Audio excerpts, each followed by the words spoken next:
விருதுநகர் மாவட்டம் சாத்தூர் அருகே உள்ள அந்த மாரியம்மன் கோவில் வந்து 933/2 இந்த சர்வே நம்பர்ல வந்து இருக்கு அப்படிங்கறத, அது எந்த சர்வே நம்பர்ல இருக்கு அப்படின்னு சொல்லி நீதிமன்றம் வந்து கலெக்டரை வந்து கூப்பிட்டு அதை உடனே அளந்து கொடுங்க அப்படின்னு சொல்லி சொல்லும் பொழுது, கலெக்டர் அவர்கள் வந்து 10/10/2024 அதை அளந்து என்ன பண்றாருன்னா, இந்த 933/2 வந்து நத்தத்துப்பட்டி பஞ்சாயத்துக்கு உட்பட்டுதான் இருக்கு. அதனால இந்த கோவில் வந்து நத்தத்துப்பட்டி பஞ்சாயத்துக்கு தான் இது சொந்தம். அதனுடைய வரி வசூல் எல்லாம் நத்தத்துப்பட்டி பஞ்சாயத்து சேர்ந்தவங்க தான் பண்ணணும் அப்படின்னு சொல்லி ஒரு ஆர்டர் கொடுத்திருக்காரு கலெக்டர். அதை வந்து நீதிமன்றத்திலையும் வந்து கொடுத்துட்டாரு. நீதிமன்றம் 8 வார காலத்துல இதை செயல்படுத்த சொல்லி வந்து ஆர்டர் போட்டிருக்காங்க. நீதிமன்றம் வந்து உடனடியாக இதை வந்து கலெக்டரே முடிவெடுக்கலாம், அரசு முடிவெடுக்கணும் அப்படின்னு சொல்லி கொடுத்திருக்காங்க. ஆனா இன்ன வரைக்கும் காலதாமதம் வந்து பண்ணிக்கிட்டே இருக்காங்க.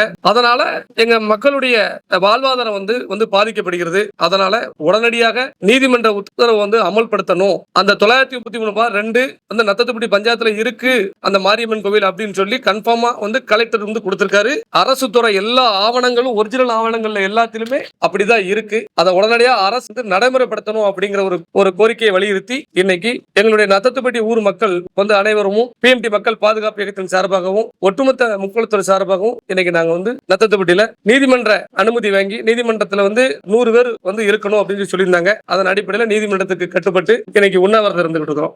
போராட்டம் அரசு எதிர்த்து இல்ல வந்து உண்ணாவிரதம் வந்து அரசு கவனத்தை வந்து ஈர்க்கிறோம். அரசை எதிர்த்து நாங்க வந்து பண்ணல, அரசின் கவனத்தை நாங்க வந்து ஈர்க்கிறோம். இந்த மாதிரிக்கு 10 ஆண்டு காலமா 96 அரசாணை வெளியிட்டுட்டாங்க. நத்தத்துப்பட்டி பஞ்சாயத்துக்கு தான் இந்த மாரியம்மன் சொந்தம் அப்படின்னு சொல்லி அதை இன்னும் வரைக்கும் நடைமுறைப்படுத்த முடியாம கவர்மெண்ட் வந்து ஒரு சில பேர் வந்து அதை மேலும் மேலும் வழக்குகளை வந்து போட்டு அதை காலதாமதப்படுத்துறாங்க. அதற்காக வந்து எங்களுடைய மக்களுடைய வாழ்வாதாரம் வந்து கடுமையான முறையில எங்க மக்களுடைய வந்து வாழ்வாதாரம் பாதிக்கப்படுது. அதை கவர்மெண்ட் எங்களுடைய கிட்டத்தட்ட 10-15,000-20,000 மக்களுக்கு அதனால ஒரு சில பலன் இருக்கு பாத்துக்கோங்க. எல்லா மக்களுடைய வேண்டுகோளுக்கு இணங்க தான் இதை நாங்க அரசாங்கத்திலிருந்து சொல்லிக்கிட்டே இருக்கிறோம். எங்களுடைய கோரிக்கையை நிறைவேற்றுக்குன்னு சொல்லி அதனால அரசின் கவனத்தை ஈர்க்கும் பொருட்டு இன்னைக்கு வந்து நாங்க உண்ணாவிரதம் இருக்கிறோம்.